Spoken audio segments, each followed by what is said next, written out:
Por favor, no me quemes más. Prometo que voy a portarme bien. Las palabras rompieron el silencio de la tarde madrileña como un cuchillo. Eduardo Castillo acababa de llegar a su casa en Maraleja. Había vuelto 3 días antes de lo previsto de su viaje de trabajo a Londres. Toda la semana había sentido algo extraño, una sensación incómoda, como si algo estuviera mal en casa, y no sabía por qué. Subió las escaleras despacio. Escuchó un ruido leve, un movimiento. Siguió el sonido hasta la habitación de planchado, y cuando abrió la puerta, su corazón se detuvo. Su hijo Mateo, de solo 9 años, estaba de pie junto a la pared. Tenía la camiseta levantada, y frente a él, Valentina, su madrastra, sostenía una plancha caliente, a pocos centímetros de su espalda. En la piel del niño ya había varias marcas rojas redondas y algunas cicatrices viejas de quemaduras anteriores. «Te lo advertí», decía ella con voz fría. «Si no dejas de llorar por tu madre muerta, aprenderás la lección para siempre». «¿Qué demonios estás haciendo?», gritó Eduardo, con una furia que nunca había sentido antes. Valentina soltó la plancha, cayó al suelo con un golpe metálico. Su rostro cambió del susto a una sonrisa forzada en segundos. «Eduardo, cariño, esto es un malentendido». Mateo corrió hacia su padre, llorando sin control. Lo abrazó con tanta fuerza como si su vida dependía de ello. Eduardo sintió su cuerpecito temblar. Cuando miró su espalda, casi vomita. Estaba llena de heridas en diferentes etapas, algunas frescas, otras ya cicatrizadas. Perfectos círculos, del tamaño exacto de la base de una plancha. Contó al menos 15. «Dios mío», susurró, con la voz rota. «¿Desde cuándo pasa esto, hijo?» Mateo sollozaba. «Desde hace meses, papá, desde que te casaste con ella. Primero solo me gritaba. Luego empezó con la plancha». Valentina dio un paso adelante. «Eduardo, el niño miente. Es muy dramático. Él mismo se hace esas heridas. Lo he visto. Quiere llamar tu atención». Eduardo la miró con incredulidad. Se acercó al niño, miró su espalda con cuidado. Las quemaduras estaban en lugares imposibles de alcanzar para un niño. Parte alta de la espalda, hombros, cuello. «Explícame», dijo con voz baja, «¿cómo un niño de 9 años puede quemarse ahí solo?» Valentina tartamudeó. «Él es muy flexible. Los niños hacen cosas increíbles por atención». «¡Mentira!», gritó Mateo, con una mezcla de miedo y valentía. «Tú lo hacías cada vez que hablaba de mamá». Silencio. Solo se escuchaban los sollozos del niño y el leve zumbido de la plancha aún encendida. «Cada vez que lloro, cada vez que no hago exactamente lo que tú mandas, sacas la plancha», susurró Mateo, con la voz temblorosa. Eduardo lo abrazó con cuidado, evitando tocarle las heridas. Su mente no podía comprender lo que veía. «¿Dónde está Pilar?», preguntó de pronto. Pilar había trabajado para él más de 12 años. Estaba con la familia desde antes de que su esposa, Laura, muriera en aquel accidente hace 3 años. «La despedí hace 4 meses», respondió Valentina demasiado rápido. «Era entrometida y no respetaba mi autoridad como dueña de la casa». Eduardo la miró incrédulo. «¿La despediste sin consultarme? Tú me dijiste que me encargara de las cosas del hogar». «Eso hice», contestó ella, cruzándose de brazos. Eduardo no respondió. Cargó a su hijo con cuidado y lo llevó al baño. Abrió el grifo y con agua fría comenzó a limpiar las heridas más recientes. Mateo se estremecía de dolor, pero no se quejaba. Parecía acostumbrado al sufrimiento. «Hijo, dime la verdad. ¿Con qué frecuencia te hacía esto?» «2 o 3 veces por semana, papá», murmuró el niño. «A veces más si estaba de mal humor. Decía que yo era la causa de todos sus problemas, que si yo no existiera, su vida contigo sería perfecta». Las manos de Eduardo temblaban mientras aplicaba una crema sobre las quemaduras. Su respiración era pesada. «¿Por qué no me lo dijiste antes, hijo?» Mateo empezó a llorar con fuerza. «Intenté hacerlo, papá. Pero cada vez que hablabas por teléfono, ella se quedaba cerca. Me amenazaba. Decía que si te contaba algo, te haría tener un accidente, igual que mamá, que sabría cómo hacerlo parecer un accidente de coche». Eduardo sintió que el corazón se le detenía. La mujer con la que compartía su vida no solo había torturado a su hijo, también lo había manipulado con miedo. «¿Y Pilar? Continuó Mateo entre sollozos. Ella lo sabía. Me ayudaba a esconder las marcas. Me ponía camisas de manga larga, incluso en verano. Pero un día Valentina la vio curando mis heridas y la echó. Le dijo que si hablaba, la acusaría a ella de haberme quemado. Eduardo sacó su teléfono con las manos temblorosas. Empezó a fotografiar cada marca, cada herida, desde todos los ángulos. Las quemaduras no estaban solo en la espalda, también en los brazos, en las piernas, incluso una pequeña, casi oculta, en el cuello. En ese momento, Valentina apareció en la puerta del baño. ¿Qué estás haciendo? Reuniendo pruebas, respondió Eduardo sin mirarla. Para la policía y para protección infantil. No puedes hacer eso. Soy tu esposa. Esto es un asunto familiar. Eduardo levantó la vista, con una calma que daba miedo. Dejó de ser un asunto familiar el día que torturaste a mi hijo con una plancha. Valentina cambió de expresión al instante. De la frialdad pasó al llanto. Se dejó caer al suelo, fingiendo desesperación. No entiendes, dijo entre sollozos. Este niño me odia desde el primer día. Nada de lo que hago es suficiente. Perdí el control. Solo fueron momentos. No quise hacerle daño. Eduardo la observó en silencio. Su hijo, abrazado a él, respiraba con dificultad, como si cada palabra pesara demasiado. Y en esa mirada, entre lágrimas y rabia, Eduardo supo que nada volvería a ser igual. Sí, dijo Valentina entre lágrimas, pero fue porque quería ganarme su cariño. Quería que me quisiera. Eduardo la miró con incredulidad. ¿Ganar su cariño quemándolo con una plancha? Solo fue un par de veces. Él exagera todo. Conté 15 marcas, Valentina. 15, respondió Eduardo con voz baja, casi contenida, pero llena de rabia. Sin perder un segundo, llamó a su abogado, al pediatra de Mateo y a la policía. Mientras esperaba, siguió hablando con su hijo, con toda la ternura que le quedaba. Hijo, ¿hay algo más que debo saber? ¿Algo más que ella te haya hecho? Mateo bajó la mirada. Tardó unos segundos en responder. Cuando lloro mucho, me encierra en el sótano, a veces toda la noche, y me deja sin comer, como castigo. Hay días que solo como una vez o nada. Eduardo se quedó helado. Fue hasta la cocina. El refrigerador estaba lleno de comida cara, vinos, postres, carne, todo ordenado y brillante. Pero cuando abrió la despensa donde solían guardar las cosas de Mateo, solo había unas galletas caducadas y una lata oxidada de sopa. ¿Qué comías, hijo? Lo que sobraba en su plato, si ese día había sido bueno. A veces, nada. Eduardo respiró hondo, tratando de no romperse frente a su hijo. Pocos minutos después, llegó el doctor Hernández, el pediatra que conocía a Mateo desde que era bebé.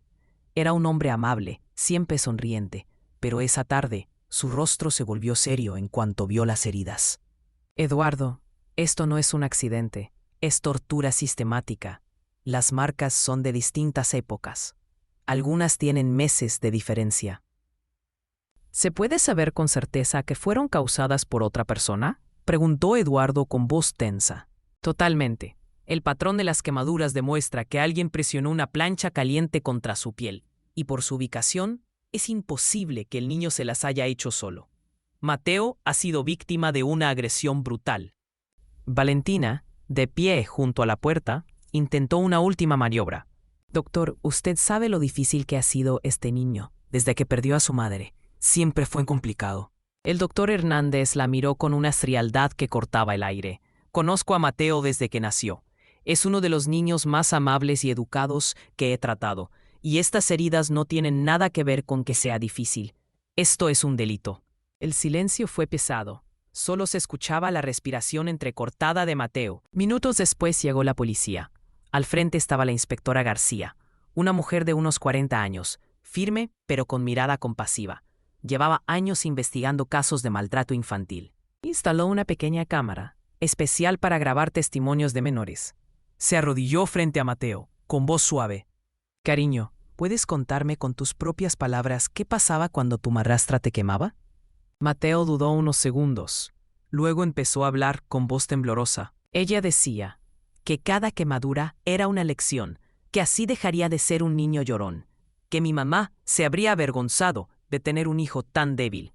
Decía que por eso murió, porque no quería vivir con alguien tan patético como yo. La inspectora apretó la mandíbula, intentando contener la rabia. ¿Y cómo te lo hacía, Mateo?, preguntó en voz baja. Me obligaba a ponerme de pie, frente a la pared, y levantarme la camiseta. Luego la calentaba al máximo, dijo Mateo con voz muy baja, y me la pegaba a la espalda. Contaba despacio hasta 3 antes de apartarla. Decía que si gritaba, la próxima vez sería peor. Por eso aprendí a no gritar. A Eduardo le fue imposible quedarse más tiempo en la habitación. Salió al pasillo con la cara pálida. No podía seguir escuchando sin romperse por completo. Mientras tanto, la inspectora García interrogaba a Valentina. Ella se mantenía en su versión. El niño se hacía las heridas solo. Es un niño muy trastornado, decía. Estuvo en terapia por la muerte de su madre. Señora Costillo, respondió la inspectora con voz fría. Yo verifiqué los registros médicos. Mateo nunca estuvo en terapia. Los informes de la escuela lo describen como un alumno ejemplar, tranquilo y bien adaptado, hasta hace unos 6 meses. Eso coincide exactamente con el inicio de las lesiones, según el doctor. Valentina se puso pálida. No esperaba que sus mentiras se comprobaran tan rápido. Además, añadió la inspectora, hemos contactado con la anterior empleada, Pilar Ruiz. Ella confirmó que fue testigo del maltrato y que tenía fotos que tomó en secreto del daño a Mateo antes de ser despedida. Eduardo no sabía que Pilar había estado documentando todo. 1 hora después, Pilar llegó a la casa. Era una mujer de unos 60 años. Traía una carpeta gruesa, llena de pruebas que había guardado esperando el momento. Señor Eduardo, lo siento tanto, dijo Pilar entre sollozos al entregar las fotos. Intenté protegerlo, pero ella me amenazó. Me dijo que si hablaba, diría que fui yo quien quemó al niño, y que nadie le creería a una empleada sin papeles contra ella. Las fotografías eran devastadoras, decenas de imágenes que mostraban cómo las heridas de Mateo empeoraban con el tiempo. Pilar había ido marcando cada nueva quemadura, cada nuevo acto de crueldad. Una foto en particular heló la sangre de todos. Se veía a Mateo llorando en silencio, mientras Valentina sostenía la plancha cerca de su cara y le decía: «La próxima vez que hables de tu madre muerta, te marcaré la cara para que todo el mundo vea lo malo que eres». «¿Por qué no fuiste directamente a la policía?», preguntó la inspectora. «Tenía miedo», respondió Pilar. «Soy una empleada sin documentos. Ella me amenazó con deportarme, con acusarme de robar. Por eso guardé todo en secreto. Pero lo guardé esperando que algún día el señor Eduardo supiera la verdad». Esa misma noche detuvieron a Valentina. Mientras los agentes le ponían las esposas, ella lanzó amenazas y acusaciones. «Es una conspiración», decía. «Todos mienten porque me odian. Cuando vuestro abogado termine conmigo, señor Eduardo, se arrepentirá». «Lo único de lo que me arrepiento», le dijo Eduardo con la voz helada, mientras la conducían fuera, «es de haberte conocido». La casa quedó en un silencio pesado. Mateo, abrazado al padre, lloraba despacio. Había dolor, sí, pero también algo que empezaba a asomar alivio. Por primera vez, alguien creyó su verdad.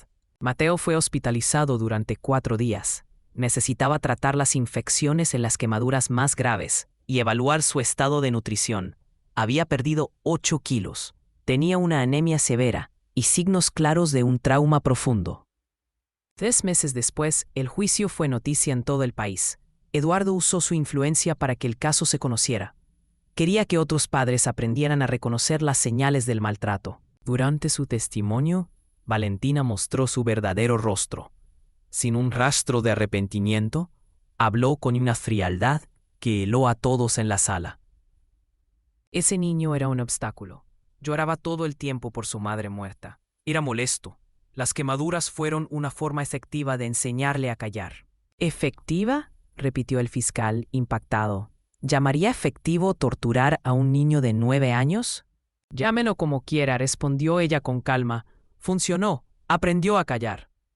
El silencio en la sala fue absoluto. Ni su propio abogado pudo esconder el horror en su cara. La jueza Morales, una mujer con 30 años de experiencia en casos de familia, leyó la sentencia con voz firme.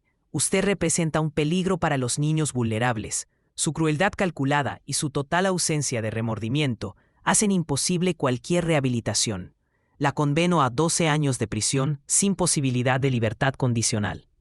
Los años que siguieron fueron un proceso lento de sanación para Mateo. La terapia con el doctor Ramírez, especialista en trauma infantil, se volvió parte esencial de su recuperación. Las cicatrices físicas sanarán, explicó el doctor Eduardo, pero las emocionales necesitarán años de trabajo. Mateo desarrolló miedos profundos.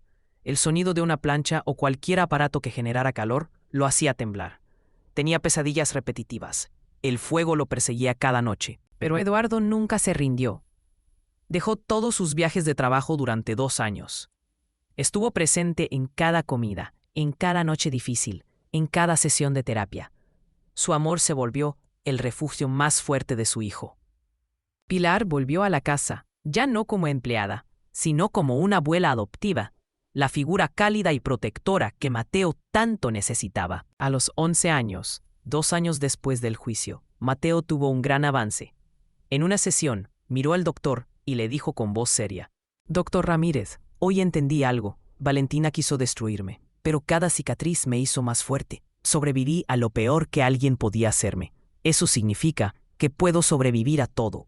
Eduardo, que escuchaba desde la sala de espera, no pudo contener las lágrimas. Esta vez no eran de tristeza, sino de orgullo. A los 13 años, Mateo se había convertido en un joven resiliente.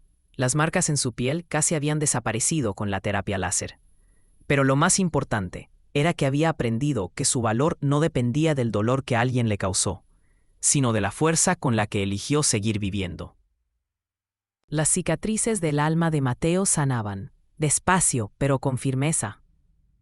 Una noche, durante la cena, miró a su padre y le preguntó: «Papá, ¿tú crees que Valentina era mala desde el principio?» Eduardo pensó un momento antes de responder. «Creo que hay personas que nacen sin la capacidad de sentir empatía. Son depredadores que buscan a los más vulnerables». Mateo asintió con calma. «Ya no le tengo miedo», dijo con convicción. «Al principio la odiaba, después, hasta en mis sueños la temía. Pero ahora no siento nada. Es como si ya no tuviera poder sobre mí». Esa indiferencia era su victoria más grande. A los 15 años, Mateo dio una charla en su escuela sobre el maltrato infantil y cómo reconocer las señales.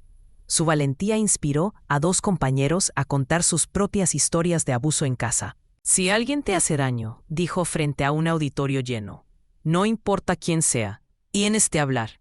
Yo esperé demasiado tiempo. Las heridas físicas se curan, pero el tiempo que se pierde sufriendo nunca vuelve». Eduardo fundó la organización Laura Castillo en honor a su esposa, dedicada a ayudar a niños víctimas de la violencia doméstica. Mateo participaba activamente, transformando su dolor en propósito. Cuando cumplió 18 años, padre e hijo fueron juntos a visitar la tumba de Laura. «Mamá», dijo Mateo con voz firme, «Valentina intentó usar tu recuerdo para torturarme. Decía que te daría vergüenza verme, pero ahora sé que eso era mentira. Tú me habrías protegido. Y papá también lo hizo, cuando se atrevió a ver la verdad». Eduardo lo abrazó con fuerza. Mateo ya era más alto que él. Tu madre estaría increíblemente orgullosa del hombre en el que te has convertido. Mateo sonrió con los ojos húmedos. «Y tú me salvaste, papá. Llegaste justo a tiempo». Mientras regresaban a casa, el chico preguntó algo que llevaba tiempo guardado. «¿Alguna vez pensaste en volver a casarte?» Eduardo rió suavemente. «¿Por qué? ¿Tienes que te traiga otra madrastra malvada?» «No», respondió Mateo con una sonrisa tranquila. «Solo quiero que sepas que si algún día conoces a alguien buena de verdad, alguien que te haga feliz, yo estaré en paz. No todos son como Valentina». Eduardo lo miró con ternura. «Lo sé, hijo, pero por ahora nuestro equipo de 2 funciona perfectamente». Y por primera vez en mucho tiempo, los 2 rieron juntos, sintiéndose al fin completamente libres. La historia de Mateo Castillo se convirtió en un caso emblemático en toda España, un recordatorio de la importancia de reconocer los signos del maltrato antes de que sea demasiado tarde. Su recuperación, aunque no perfecta, demostró algo poderoso, que incluso las heridas más profundas pueden sanar, cuando hay amor, apoyo y fe en la vida.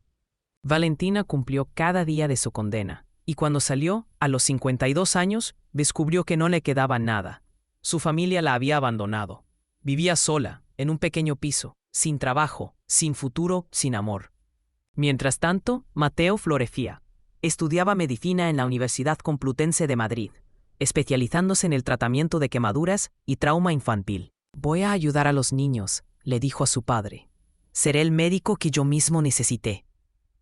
Los mismos incendios que casi destruyeron su infancia se convirtieron en la llama que guió su propósito. El mal quiso romperlo, pero solo consiguió forjar a alguien más fuerte, más compasivo, más decidido a hacer del mundo un lugar mejor.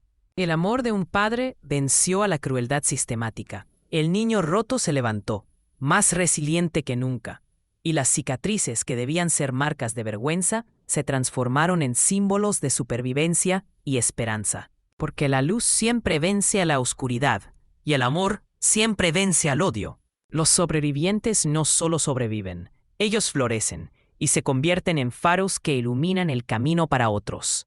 Si esta historia tocó tu corazón, deja tu me gusta, suscríbete para escuchar más historias de superación y comparte en los comentarios lo que sentiste. Porque contar estas historias es la forma más humana de recordar que el amor siempre, siempre encuentra la manera.